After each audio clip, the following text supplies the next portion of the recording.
মা আয়েশা সিদ্দিকার জীবনী। মা আয়েশা সিদ্দিকা বলেন, আমার নবী গোসল করে হুজরায় ঢুকলে অনুমতি চাইলাম, ইয়া রাসূলুল্লাহ অনুমতি দেন, আপনার চেহারা মুবারকে তোল মালিশ করব। অনুমতি পায়া তোল মালিশ করার জন্য যাইয়া দেখি আমার নবীর চেহারা এত সুন্দর, চোখ ফিরানো যায় না। কিন্তু এত সুন্দর চেহারার মাঝে মাঝে বসন্তের দাগের মতো চেহারার মধ্যে কালো কালো দাগ গর্ত হয়ে আছে। আম্মা জান আয়েশা সিদ্দিকা বলেন, আমি প্রশ্ন করেছি, ইয়া রাসূলুল্লাহ এত সুন্দর চেহারায় কালো কালো দাগগুলো কিসের, আমি জানতে চাই। আমার নবী বলেন, আয়েশা রে, এই দাগের কথা আমার জিজ্ঞাসা না রে, এই দাগের কথা মনে হইলে আমার কলিজা মানে না। হুজুর এই দাগগুলো কিসের? বসন্তের দাগের মতো। আমার নবী কান্দে, রে আয়েশা এই দাগ বসন্তের দাগ নয় রে আয়েশা, এই দাগগুলো হলো তাইবের জমিনের যুবকদের পাথরের আঘাতের দাগ। আয়েশা রে, বিনা অপরাধে, বিনা দোষে, বিনা কারণে যুবকের আমাকে মারতে মারতে বেহুশ করেছে, আমি উঠতে পারি না, আমার টাইনা টাইনা দাঁড় করাইছে, আবার আমারে পাথর মারছে রে, আবার বেহুশ করেছে। এইভাবে একবার নয়, দুইবার নয়, তিনবার করে আমাকে বেহুশ করেছে। আমি রক্ত মাখা দুইটা হাত বাড়াইয়া বলেছিলাম, রে তাইবের যুবকেরা, আমারে কোন অপরাধে মারো, আমারে কোন দোষে মারো, ও যুবকেরা আমারে আর মাইরো না, আমি সইতে পারি না রে যুবকেরা। তোমরা কি জানো না আমি নবীর মা নাই, আমার বাবা নাই। কোনো কথাই তারা মানলো না, আমাকে মারতে মারতে তিনবার করে বেহুশ করেছে। ওই পাথরের আঘাতের দাগগুলো আমার চেহারায়। মা আয়েশা সিদ্দিকা বললেন, ইয়া রাসূলুল্লাহ এই দাগগুলো যদি তাইবের জমিনের যুবকদের পাথরের আঘাতের হয়, হুজুর আমি জানি আপনার দোয়া আমার আল্লাহ কবুল করেন, একটু দোয়া করে দেন দাগগুলো যেন পরিষ্কার হয়ে যায়। আমার নবী কান্দে, আয়েশা রে এই কথাটা আর কোনোদিন বলবি না, এই দাগ আমি দোয়া করে পরিষ্কার করব না রে আয়েশা। আসরের জমিন যেদিন কায়েম হবে, আধাত উপরে সূর্য নেমে আসবে, সূর্যের তাপে জমিন তামা হয়ে যাবে, মাথার মগজ ফেটে যাবে, মগজগুলো গলে গলে নাকে দিয়ে, মুখে দিয়ে, কানে দিয়ে বাহির হবে। ওই দিন আমার গুনাহগার উম্মতেরা গুনার বোঝা লইয়া বিপদে পড়ে নবী কই, নবী কই বলে চিৎকার মারবে।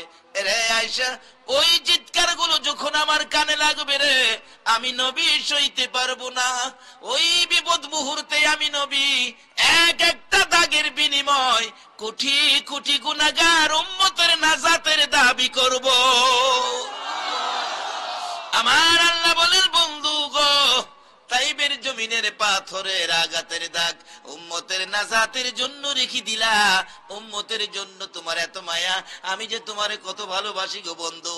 তোমার 63 বছর জিন্দেগিতে তোমার সুন্দর চেহারায় আমি আল্লাহ একটা মশা মাছি বসতে দেই নাই, একটা পোকা মাকড় কামড় দিতে দেই নাই।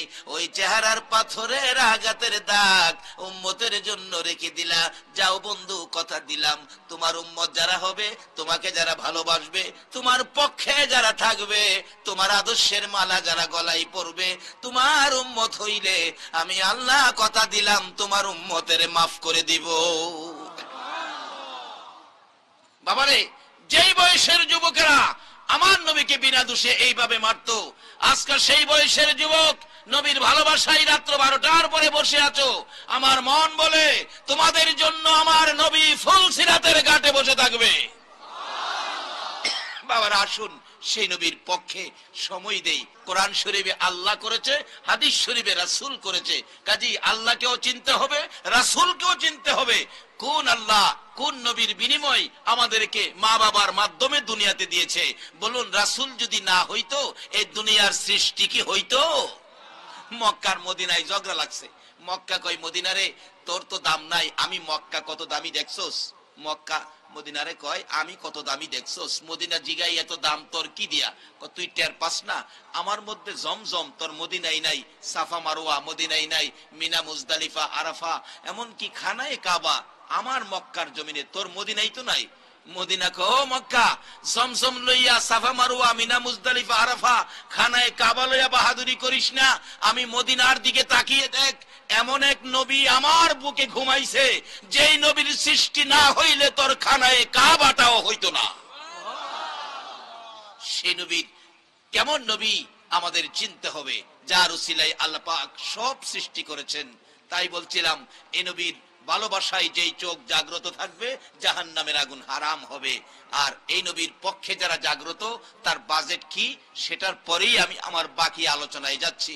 আবু বকর সিদ্দিক রাদিয়াল্লাহু তাআলা এইভাবে 6 মাস পর্যন্ত নবীর ভালোবাসায় চোখে ঘুম দেন নাই। তার বিনিময় কি আসছিল? আবু বকর রাসূলের সঙ্গী হয়ে চলে গেলেন। তার বিনিময় কি? মদিনার ঘটনা। আম্মাজান আয়েশা সিদ্দিকা বলেন, রাত্র এরকম আকাশে চাননি, ফটফট মাঠ, কি সুন্দর, মনে হয় যেন আলো জ্বালিয়ে রাখছে, চন্দ্র ভর্তি আকাশ। নবীজির সাথে আম্মাজান সিদ্দিকা হাঁটা ঘোরাফেরা করতেছেন। এক পর্যায়ে আয়েশা সিদ্দিকা প্রশ্ন করলেন, ইয়া রাসূলুল্লাহ, আকাশে এত তারা দেখা যায়, এত তারা আকাশে, এই তারা পরিমাণ নেকি কি কোনো মানুষের আছে?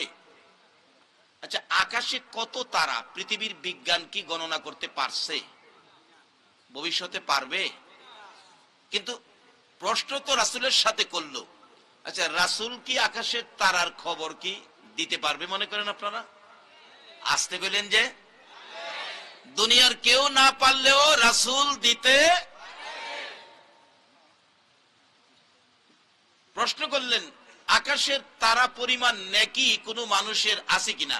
আচ্ছা, নেকি কার জীবনে কত আছে এটাও তো আমরা জানি না, কিন্তু রাসূলকে প্রশ্ন করা হলো তারা কত, এই পরিমাণ নেকি কার আছে?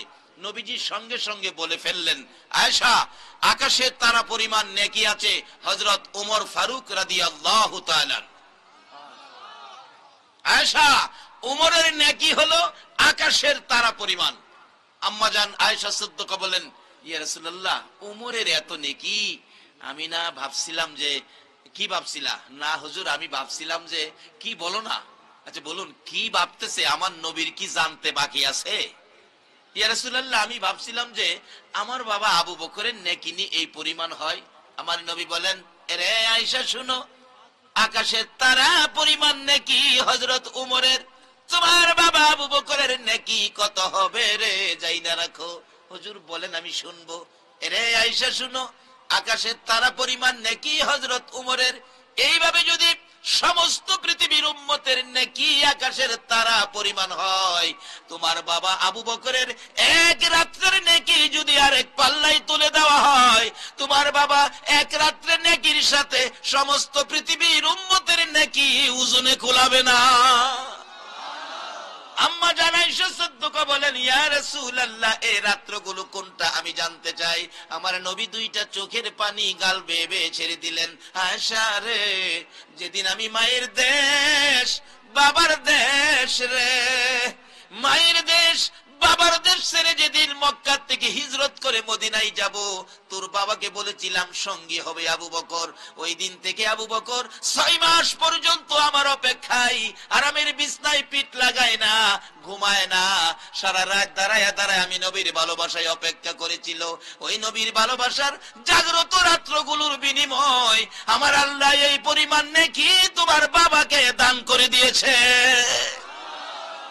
যেই নবীর পক্ষে থাকার কারণে আবু বকর সিদ্দিককে এই পরিমাণ নেকি দিয়েছে।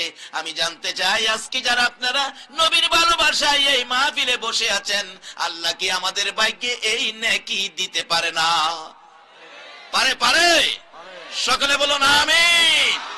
আল্লাহ আমাদেরকে এই ভাগী করুন, আবারও বলুন আমিন। বাবারা আসুন আমি আলোচনায় ঢুকে যাই। মহব্বতে একটু দুরূদ শরীফ পড়ুন। আল্লাহুম্মা সাল্লি মুহাম্মাদ, আল্লাহুম্মা সাল্লি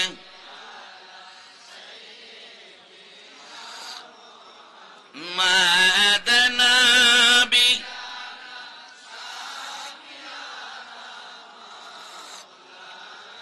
মুহাম্মাদ নবী মাওলানা মনে রে আমার আর দিও না যন্ত্রণা দিবা নিশি মনে রে আমার আর দিও না যন্ত্রণা হায়রে দান যদি হইতাম দনি যাইতাম সোনার মদিনা হায়রে দান যদি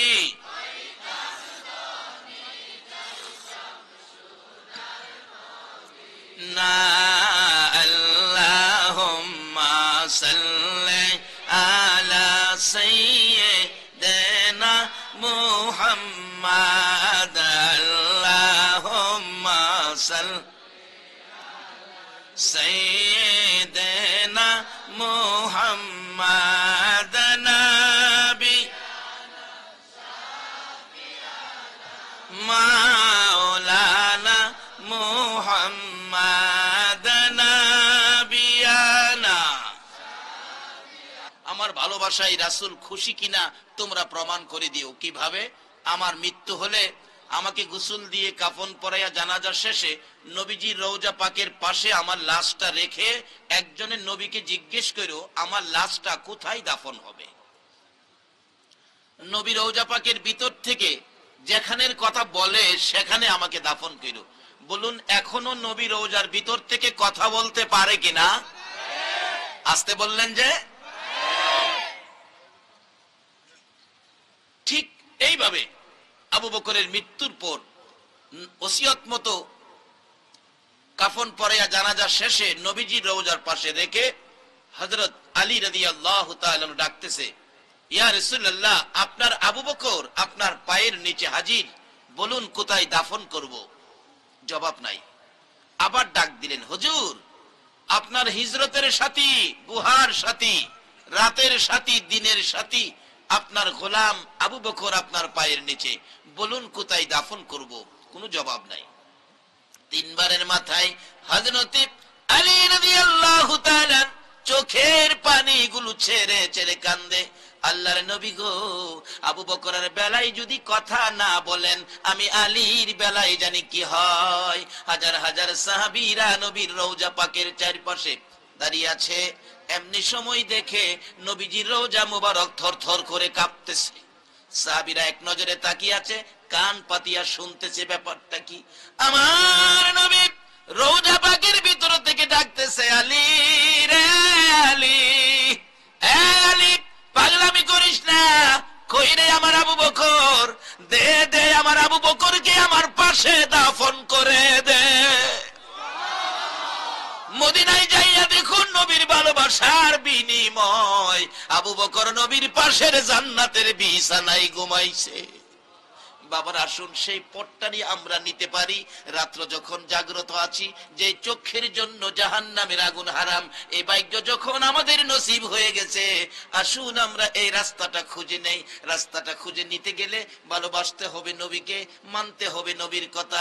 হযরত ওমর ফারুক রাদিয়াল্লাহু তাআলা আনহুর জীবনী খুলুন। ওমর যেদিন মসজিদে নববীতে রাষ্ট্রপতি হইয়া ইমামতি করেন, ফজরের নামাজের সময় ইমামতি করেন, ফজরের নামাজের পড়ায় রাষ্ট্রপতি ইমামতি করে। আমাদের দেশের রাষ্ট্রপতিরা কি ইমামতি করতে পারবে? নবী চিনেন, নবীর পক্ষে আসেন, নবীর আদর্শ ধরেন, রাষ্ট্রপতিও ইমামতি করতে পারবে। ওমর ইমামতি করে প্রথম কাতারে মুসল্লি হয়ে দাঁড়িয়ে আছেন একজন ইহুদি। এক রাকাত নামাজ পড়লেন।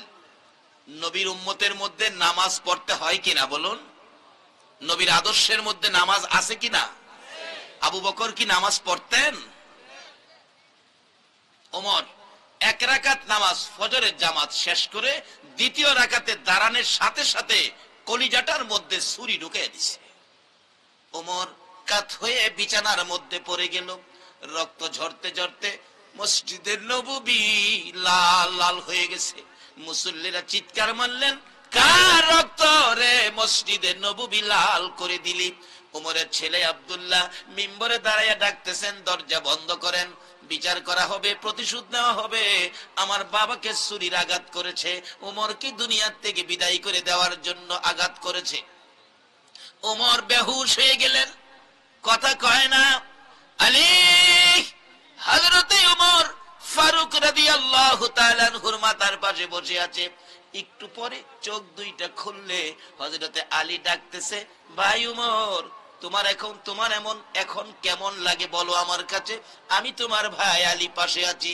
হযরত ওমর বলেন, রে আলী, অন্য কথা আমি বলতে চাই না, বলো আমি ফজরের নামাজ পড়াইতে যাইয়া এক রাকাত নামাজ পড়াইলাম, দ্বিতীয় রাকাতে আমার কলিজায় ছুরি মারলো, নামাজ আদায় করতে পারলাম না।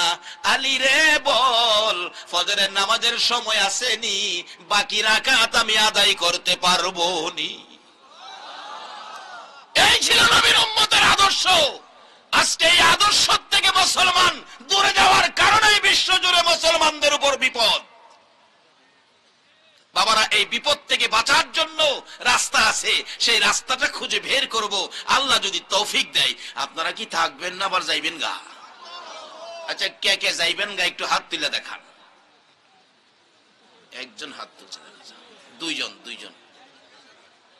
দুইজন হাত তুলছে, যাইব গা।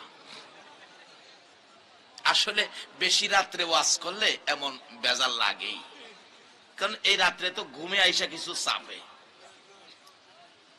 কি কন, এই রাতটা কি ঘুমের রাত্র না? যত মজার ওয়াজই হোক, এই রাত্রে মজা লাগে না। এখন যদি আপনাদের ছোট্ট একটা বালিশ, হালকা একটা কম্বল দেওয়া হয় প্রত্যেকের, বলুন আর কেউ রে পাওয়া যাইব? খালি কেব একটু সাইড, একটু বাবারে, জীবন বড় তো ঘুমাইছেন, আরো যতদিন বেঁচে থাকেন ঘুমাইবেন। আজকে যখন জান্নাতের বাগান, আপনি জান্নাতি হইতে পারছেন কিনা? যার ভালোবাসায় কুল কায়নাত, যার উপর আমার আল্লাহ নিজে ফেরেশতাদেরকে নিয়ে 24 ঘন্টা দুরূদ ও সালাম পাঠ করে, আমরা এই নবীর পক্ষে যাইতে পারছি কিনা এটা একটু হিসাব করুন, কারণ একদিন চলে যেতে হবে। আগামী রাত্রেই তো এখানে এই বাতি আর জ্বলবে না। আল্লাহ না করুক যদি আজকের প্যান্ডেলে কারো মৃত্যু হয়ে যায়, বলুন এই লাশটা এখানেই ফালায় রাখবো? বাড়িতে নিত না? আচ্ছা, বাড়িতে নিয়া জীবিত অবস্থায় যে বিছনাটাই কম্বল গায়ে শুয়া ঘুমাইতেন, এই বিছনায় কি লাশটা নিয়ে শোয়াবে? শোয়াবে না, ঘরে নেবে না, বাহিরে ফালায় রাখবে। এই সময় আমাদের প্রত্যেকের সামনে আসতেছে কিনা বলুন? তার আগে আসুন আমরা রাস্তা পরিষ্কার করি। বলতেছিলাম, ওমর চোখের পানিগুলো ছেড়ে ছেড়ে ডাকতেছেন, আলী রে, আমার এক রাকাত নামাজ বাকি আছে, বল সময় আছে কিনা, আমি এই নামাজটা আদায় করতে পারবো কিনা। হযরত আলী আশ্চর্য হয়ে গেলেন, ওমর গো, এইভাবে নামাজের জন্য তুমি পাগল হলা? ওমর, তুমি কি নামাজ ছেড়ে কবরে যাইতে রাজি না? না না, আমার নবীর আদর্শ, এক রাকাত নামাজ ছেড়ে কবরে যাইতে আমার মন চায় না। আমার আল্লাহ বলেন, ওমর রে, আমি খুশি হলাম রে, খুশি হলাম। ওমরের ছেলে ডাকতেছে, বাবা, বাবা আপনার এখন কেমন লাগে বলুন আমার কাছে গো বাবা, আমি তো দাঁড়িয়েছিলাম আপনাকে যে আঘাত করেছে তার প্রতিশোধ নেব। ওমর ছোট্ট ছোট্ট সুরে ডাকতেছে, রে ছেলে, প্রতিশোধ নিতে হবে না, প্রতিশোধ নিয়ে আমারে খুশি করতে পারবি না। আমাকে যদি খুশি করতে হয়, রে আব্দুল্লাহ, আমার নবীর রওজার পাশে আমার ভাই আবু বকর ঘুমিয়েছে, আর কিছু জায়গা খালি আছে রে, যাও তুমি আমার মা আয়েশা সিদ্দিকার কাছে যাইয়া বলো, আমি ওমর আমার নবীর পাশে শোয়ার জন্য একটু জায়গা আমি আমার মা আয়েশার কাছে ভিক্ষা চাইলাম, একটু জায়গা আমারে যেন ভিক্ষা দেয় রাসূলের পাশে শোয়ার জন্য। বাবা গো, কার আজকে সেই নবীর ভালোবাসায় বসে আছো? আমার নবীর কাছে ভিক্ষা চাও, নবীর উম্মত হইয়া নি কবর যাইতে পারি। দৌড়ে গেলেন আব্দুল্লাহ, মা আয়েশা সিদ্দিকা, মাগো আমার বাবাকে ছুরির আঘাত করেছে, বাবা দুনিয়া থেকে বিদায় হয়ে যাবে। মা আয়েশা সিদ্দিকা, আমার বাবা নবীজির রওজার পাশে শোয়ার জন্য একটু জায়গা ভিক্ষা চেয়েছে আপনার কাছে, রাষ্ট্রপতি হইয়া নবীর পাশে থাকার জন্য ভিক্ষা চাই, একটু জায়গা দেন। আমার বাবা ভিক্ষা চাইছে। আম্মা জান আয়েশা সিদ্দিকা বলেন, ও আব্দুল্লাহ, তোমার বাবা একটু জায়গা চাইছে, জায়গা তো আছে ঠিকই, কিন্তু ইচ্ছে ছিল আমি আয়েশা সিদ্দিকা জায়গাটাই থাকবো যেখানে আমার রাসূল ঘুমিয়েছে, পাশে আমার বাবা আবু বকর সিদ্দিক ঘুমিয়েছে, ইচ্ছে ছিল আমি এখানে শুইব। তোমার বাবা ওমর দরখাস্ত করেছে, আবদার করেছে, আমি তো বলতে পারতেছি না, আমার তো মন চাই রে।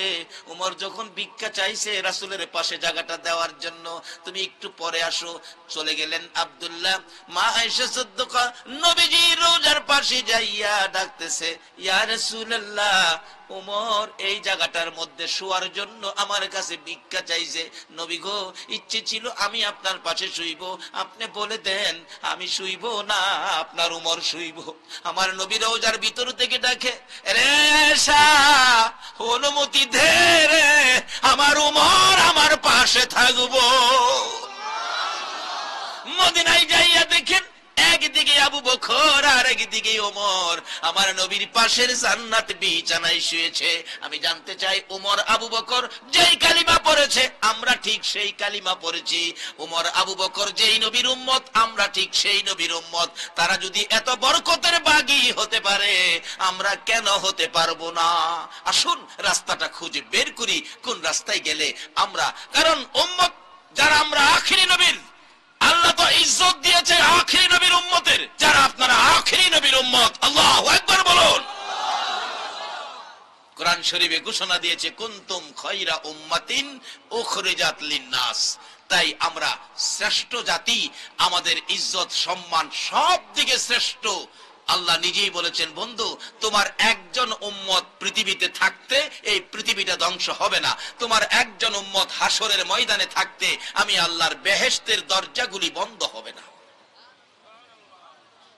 যে নবীর উম্মত একজন হাসরে থাকতে বেহেশতের দরজা বন্ধ করে না, এই নবীর উম্মত হইতে গেলে যা কিছু দরকার আমরা কি সেগুলি মানতে রাজি আছি?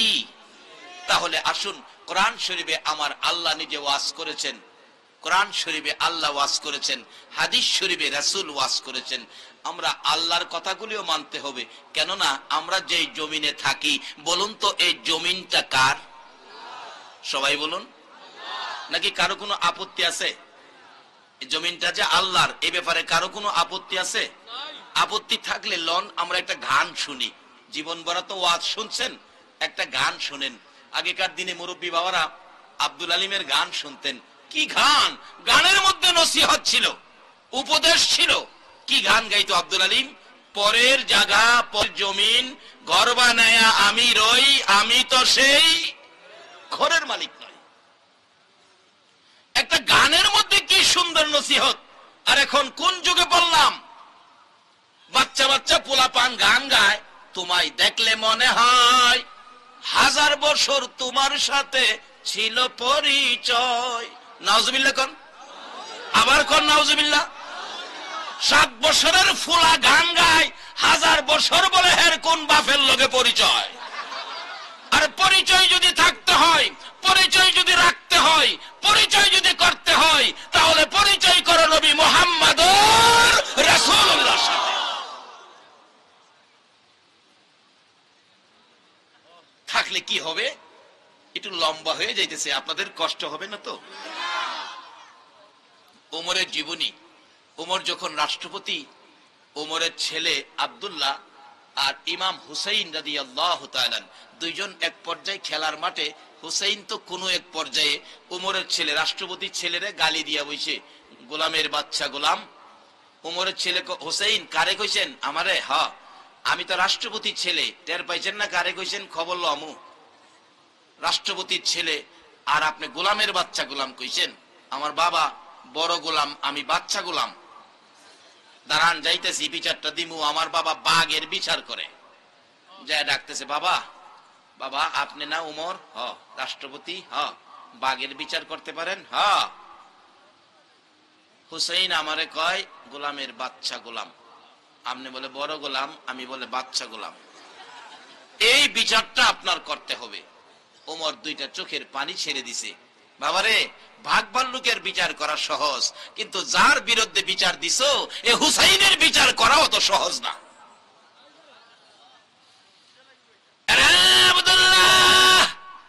যার বিরুদ্ধে বিচার দিয়েছো, আমি ওমর বাগের বিচার করতে পারবো, হুসাইনের বিচার নয়। কেন পারবেন না বাবা, কেন পারবেন না? ওমর বলেন, আমি দেখেছি আমার নবী রাহমাতাল লিল আলামিন সেজদায় গেলে হুসাইন নবীজির গার মুবারকে চড়ে বসে থাকতো। নামাজের তাসবিহ আমার নবী সুবহান রাব্বিয়াল আলা 5 বার 7 বার 9 বার 11 বার 41 বার। হুসাইন যখন গাড় থেকে নামে না, আমার নবী ভাবতেছিলেন আল্লাহ নিয়ে আবার প্রশ্ন করে বসে, বন্ধু গো নাতি পাইয়া আমি আল্লাহর কথা বুঝি ভুলে গেছো। আমার নবী চাইলেন ঘাড় মুবারক থেকে টান দিয়ে হুসাইনকে নামাবেন। আমার আল্লাহ বলেন জিবরাইল যা রে আমার বন্ধুর কাছে যা, আমার বন্ধুর ঘাড়ে মুবারকে হুসাইন বসে আছে, আমি আল্লাহর কাছে বড় সুন্দর লাগতেছে, যা যা আমার বন্ধুর কাছে যা। আমার বন্ধু যতক্ষণ পর্যন্ত হুসাইন ইচ্ছা করে ঘাড় থেকে না নামবে রে, ততক্ষণ পর্যন্ত আমার বন্ধু যেন সেজদায় পড়ে থাকে। আরে আব্দুল্লাহ, আমি দেখেছি আমার নবী হুসাইনকে কত ভালোবাসতেন। এই হুসাইনের গায়ে আমি আঘাত করে বিচার করতে পারবো না। প্যারাপিরি কান্নাকাটি এই সেই খুব করতেছে। অবশেষে ওমর বলেন যাও বিচার হবে জুমার দিন, শুক্রবারে মসজিদের মধ্যে বিচার হবে। মসজিদে বিচার করার জন্য দিন তারিখ ফাইনাল করলেন। হাজার হাজার মানুষ জড়ো হয়ে গেছে। ওমর এত নিদয়া, ওমরের এত নিষ্ঠুরতা, হুসাইনকে বিচার করবে। মিম্বরে দাঁড়াইছে, হুসাইন আসছেন মসজিদের ভিতরে, হযরত আলীর পাশে বসে আছে। হুসাইন বাচ্চা ছেলে তো, জি আছি। আপনি কি আমার ছেলের গোলামের বাচ্চা গোলাম কইছেন? হুসাইন কয় জি কইছি। ওহানের দিনের ছেলে হইলে তো কি কইতো যে না কই নাই। আসলে আমরাও তো ভাগ্যবান হলাম শেষ নবী পায়া। কি করেন? আল্লাহু আকবার বলুন। এই শেষ নবীর উম্মত শেষে আইলে কি উম্মতের ভাব আর কম না বেশি? আল্লাহই তো কইছে কোরআন শরীফে, কুনতুম খায়রা উম্মাতিন উখরিজাত লিন-নাস। আল্লাহু আকবার বলুন। কি যে পাওয়ার দেখবেন, কি যে পাওয়ার। জুনায়েদ বাগদাদী রহমাতুল্লাহ আলাইহির জীবনী। আবার আমি আসতেছি এখানে। জুনায়েদ বাগদাদী নবীর ভালোবাসায়, আওলাদে রাসূলকে ভালোবাসা দিয়ে উনি আল্লাহর ওলি হয়েছেন, তাজুল আউলিয়া হয়েছেন। কিন্তু তার একজন বন্ধু ছিলেন, ছোটকালের বন্ধু, খ্রিস্টান। এই খ্রিস্টান বন্ধুটা সবসময় জুনাইদের কাছে আসতেন। একদিন বন্ধু বলতেছে, জুনাইদ কালকে তো আমি আসতে পারবো না। কেন? কালকে আমাদের 1800 খ্রিস্টানের পীর পাদ্রী আসবে, পাদ্রীর নসিহত শুনতে হবে, আমি আসতে পারবো না। জুনাইদ কইতেছে, আচ্ছা তোমাদের খ্রিস্টান পাদ্রী তাওরাত জাবুর ইনজিল কিতাবের আলেম কি নসিহত করে, আমি একটু শুনবো, আমারে নিবা? পাদ্রী কয় চলেন চলেন যাই চলেন। এইভাবে নিচে বইছে 1800 খ্রিস্টান পাদ্রী আসনে বইছে। সকল খ্রিস্টান বলতেছে হুজুর নসিহত করেন, নসিহত করেন করেন। আল্লাহ কয় আমার আখিরি নবীর উম্মত যার ইজ্জত আমি বাড়াইছি, সেই নবীর উম্মতের নিচে রাইখা তুই উপরে বইয়া মাতবুরি করতি, অসম্ভব। কথা বলার শক্তি তোরে বন্ধ করে দিলাম, কথা কইতে পারে না, খালি ডুব গিলে। খ্রিস্টানরা কয় হুজুর এটা করতেছেন কি লিগা? কথা কন। কই কথা কমু, কথা আইলে নে কইতাম। কথা না হওয়ার কারণ কি? এতদিন আই আজকে আইয়ে না। তোমাদের মধ্যে কি কোনো আখিরি নবীর উম্মত আছে এখানে? আখিরি নবীর উম্মত আছে এখানে? এক খ্রিস্টান মাঝখানে তরবারি নিয়ে দাঁড়ায় গেছে। পাদ্রী সাহেব, যদি কোনো আখিরি নবীর উম্মত এখানে থাইকা থাকে, আমি এই তরবারিটা দিয়ে টুকরা টুকরা করে দেব। হ্যাঁ বলে টুকরা টুকরা করে দিব। জুনাইদের সাথে যে বন্ধু, বন্ধুর তো কলিজা কাঁপতেছে, হাইরে দোস্তেরে আনছিলাম, বন্ধুরে আনছিলাম, এখন তো বন্ধুর উপরে বিপদ। জুনাইদ কয় কিরে? হ্যাঁ কয় কিরে? আমার একটু স্বার্থ হেরা একটু দেহি আমি। সুবহানাল্লাহ কইতেন না? আল্লাহু আকবার বলুন। এই নবীর উম্মতের এই ইজ্জত সম্মান বাড়াইছে কে? তাইলে এই নবীর আদর্শে যাইলে আমরা লাভ হবে না লস হবে? জুনাইদ কই হ্যাঁ। আবার কইতাছে পাদ্রী সাহেব নসিহত করেন, তরবারি হাতে টুকরা করে দেব। জুনাইদ কই হ্যাঁ আর সারণ যায় না। 1800 খ্রিস্টানের মাঝখানে জুনাইদের হাতে কিছু নাই, দাঁড়াইছে।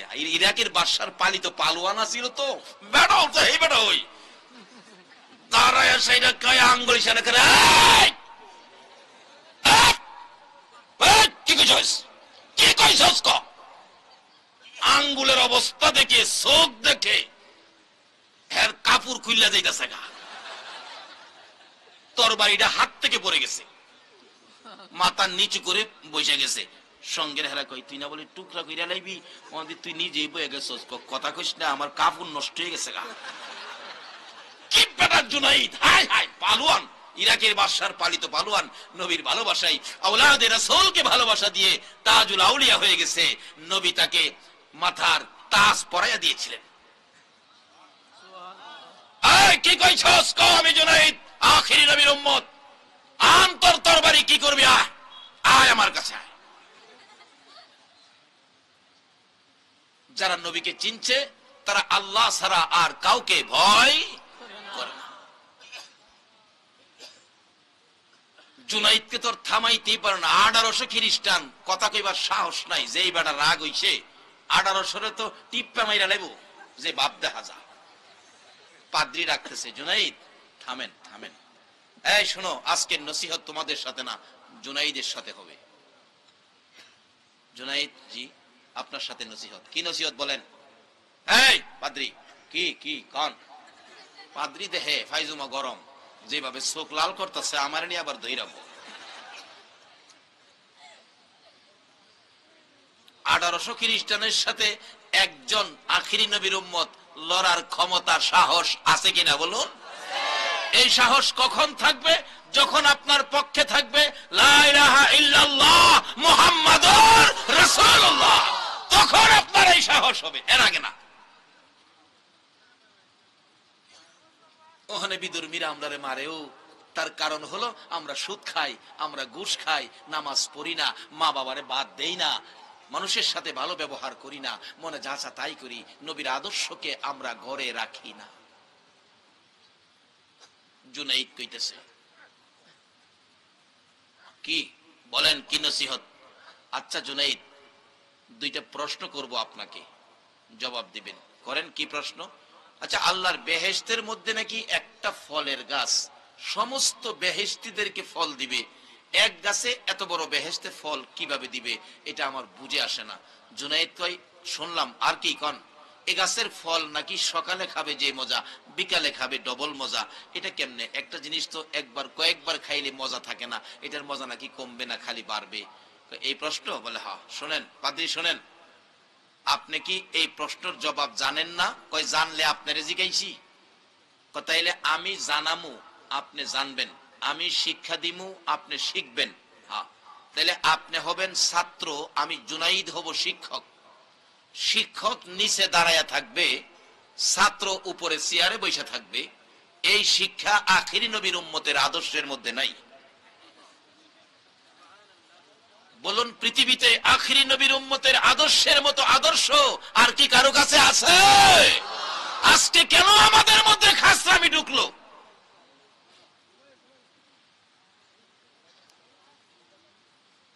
পাদ্রী তো তাওরাত, জাবুর, ইনজিল কিতাবের আলেম, জ্ঞানী মানুষ, তো বেচারা নিচে নাইমা গিয়া পাদ্রী খ্রিস্টানদের সাথে, তার মুরিদানের সাথে বইছে, জুনাইদরে আইনা উপরে বসাইছে। আল্লাহ কয়, এবার ঠিক আছে, আমি যা ঘোষণা দিছি এই পর্যায়ে ঠিক আছে।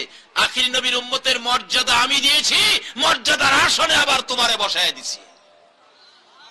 এই মর্যাদা যদি আখিরি নবীর উম্মতের খাতায় নাম রাখতে পারেন, কিয়ামত পর্যন্ত আপনাদের এই মর্যাদা, এমনকি হাশরের ময়দানে আখিরি নবীর উম্মত যতক্ষণ পর্যন্ত জান্নাতের দরজায় না যাবে, কারো জন্য জান্নাতের দরজা খোলা হবে না। আজকে সেই নবীর উম্মত আমাদের অধপতন কেন? কেন আমাদের মধ্যে যাই ঝামেলা? আল্লাহ আমাদেরকে হেফাজত করুন, সকলে বলুন আমিন। এবার জুনাইদ বলেন, এই ছাত্র শোনো, তোমার প্রশ্ন কি ছিল? একটা জান্নাতের গাছে সারা জান্নাতে ফল দিবে কিভাবে? জুনাইদ যুক্তি দিতেছেন, শোনো, আকাশে সূর্য কয়টা? পাদ্রী কয়, একটা। একটা দিয়ে কি সারা পৃথিবীর কাজ চলে? পাদ্রী কয়, জি চলে। আপনারা কি কন, একটা সূর্য চলবো না আরো লাগবো এক দুইটা? দেখেন, লাগলে আজকে আমরা দোয়া করুন না, আর এক দুইটা সূর্য দিক লাগবো।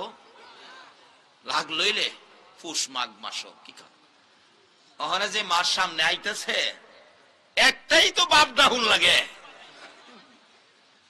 একটা একটা সূর্য দিয়ে আমার আল্লাহ সমস্ত পৃথিবীর কাজ চালাইতেছে কিনা বলুন? পাদ্রী কয় জি স্যার, জি স্যার।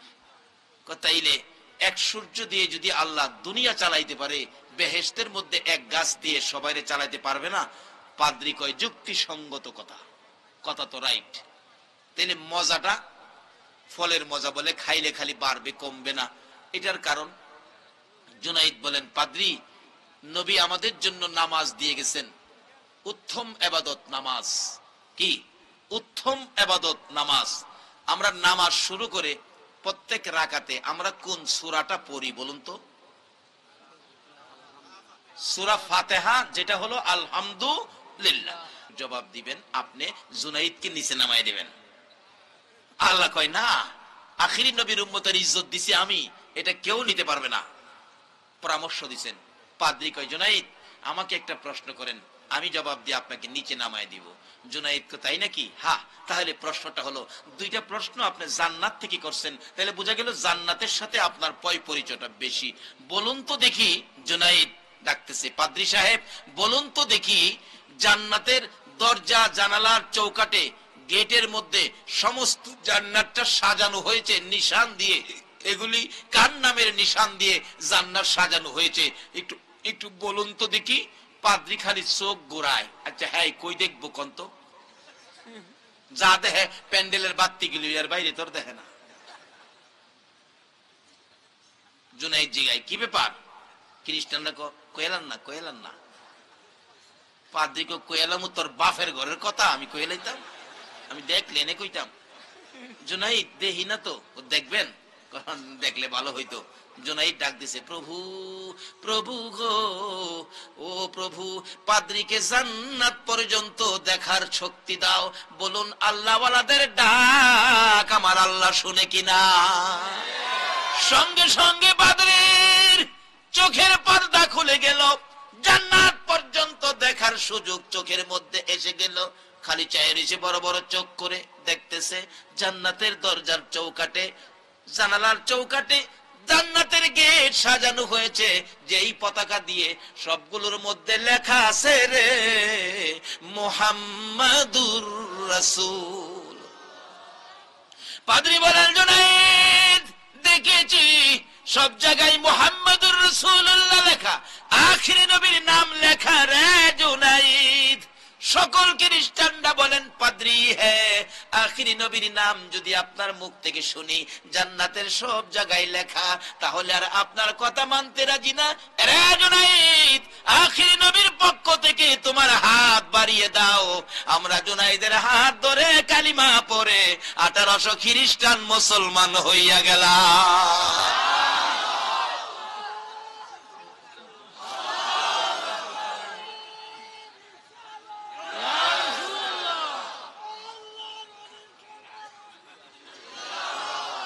বাবারা ভাইয়েরা, এরকম একজন ওলি যদি আপনাদের কারো পক্ষে থাকে, বলুন একজন ওলি যদি আপনাদের কারো পক্ষে থাকে, তাহলে লাভ হবে না লস হবে? এই সিলেটবাসী, আপনাদের জীবন ধন্য। একদিন আপনাদের পাশে হাশরের ময়দানে দাঁড়িয়ে যাবে বাবা শাহজালাল ইয়ামিনী রহমাতুল্লাহ আলাইহি, আরেকদিকে দাঁড়াবে শাহপরান, আরেকদিকে দাঁড়াবে আল্লামা সাহেব কেবেদা ফুলতুলি রহমাতুল্লাহ আলাইহি। আজকে অলিগণের পক্ষে থাকুন। অলিরাই তো রাসূল পাওয়ার পথ দেখাইলেন, রাসূল আমার আল্লাহ পাওয়ার পথ দেখাইছেন। আরে দয়ালো নবী প্রেমের ছবি আর আসবে না জগতে, আমার দয়ালো নবী প্রেমের ছবি আর আসবে না। হাসর দিনে উম্মত বিনে, হাসর দিনে যাবে না নবীজি বেহেশতে, দয়ালো নবী প্রেমের ছবি আর আসবে না জগতে, আমার দয়ালো নবী প্রেমের ছবি আর আসবে না। 63 সাল জিন্দিগি কাছে বলে উম্মতি, 63 সাল জিন্দিগি কাছে বলে উম্মতি, এখনো কান্দে শুয়ে মদিনাতে নবী, এখনো কান্দে শুয়ে মদিনাতে। দয়ালো নবী প্রেমের ছবি আর আসবে না জগতে, আমার দয়ালো নবী প্রেমের ছবি আর আসবে